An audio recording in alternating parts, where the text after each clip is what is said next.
Hi. ഇപ്പോൾ ഒട്ടുമിക്ക വീടുകളും റിനോവേഷൻ വർക്കാണ് നടന്നുകൊണ്ടിരിക്കുന്നത്.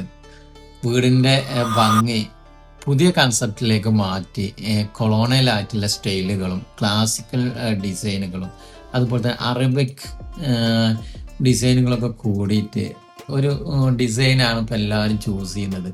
ഇങ്ങനെ ചൂസ് ചെയ്യുന്ന സമയത്ത് അതിൻ്റെ കൺസ്ട്രക്ഷൻ മുതൽ അതിൻ്റെ പ്ലാസ്റ്റർ സ്റ്റേജ് വരെ അതിൻ്റെ എക്സ്പെൻസ് എത്രത്തോളം ഉണ്ട് എന്നുള്ളതിനെ കുറിച്ച് ഒരു ധാരണ ഉണ്ടാകുന്നത് എപ്പോഴും നല്ലതാണ്.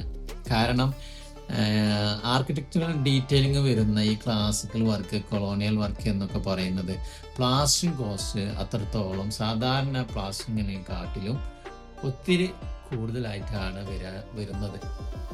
അപ്പോൾ നിങ്ങളുടെ ഫ്രണ്ട്സ് സർക്കിൾ ആരെങ്കിലും റിനോവേഷൻ വർക്ക് നടക്കുന്നുണ്ടെങ്കിൽ അവരിലേക്ക് ഷെയർ ചെയ്യും.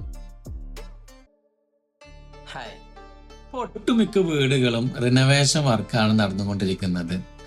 വീടിൻ്റെ ഭംഗി പുതിയ കൺസെപ്റ്റിലേക്ക് മാറ്റി കൊളോണിയൽ ആയിട്ടുള്ള സ്റ്റൈലുകളും ക്ലാസിക്കൽ ഡിസൈനുകളും അതുപോലെ തന്നെ അറബിക് ഡിസൈനുകളൊക്കെ കൂടിയിട്ട് ഒരു ഡിസൈനാണ് ഇപ്പോൾ എല്ലാവരും ചൂസ് ചെയ്യുന്നത്. ഇങ്ങനെ ചൂസ് ചെയ്യുന്ന സമയത്ത് അതിൻ്റെ കൺസ്ട്രക്ഷൻ മുതൽ അതിൻ്റെ പ്ലാസ്റ്റർ സ്റ്റേജ് വരെ അതിൻ്റെ എക്സ്പെൻസ് എത്രത്തോളം ഉണ്ട് എന്നുള്ളതിനെ കുറിച്ച് ഒരു ധാരണ ഉണ്ടാകുന്നത് എപ്പോഴും നല്ലതാണ്. കാരണം ആർക്കിടെക്ചറൽ ഡീറ്റെയിലിംഗ് വരുന്ന ഈ ക്ലാസിക്കൽ വർക്ക്, കൊളോണിയൽ വർക്ക് എന്നൊക്കെ പറയുന്നത് പ്ലാസ്റ്ററിങ് കോസ്റ്റ് അത്രത്തോളം സാധാരണ പ്ലാസ്റ്ററിങ്ങിനെക്കാട്ടിലും ഒത്തിരി കൂടുതലായിട്ടാണ് വരുന്നത്. അപ്പോൾ നിങ്ങളുടെ ഫ്രണ്ട്സ് സർക്കിൾ ആരെങ്കിലും റിനോവേഷൻ വർക്ക് നടക്കുന്നുണ്ടെങ്കിൽ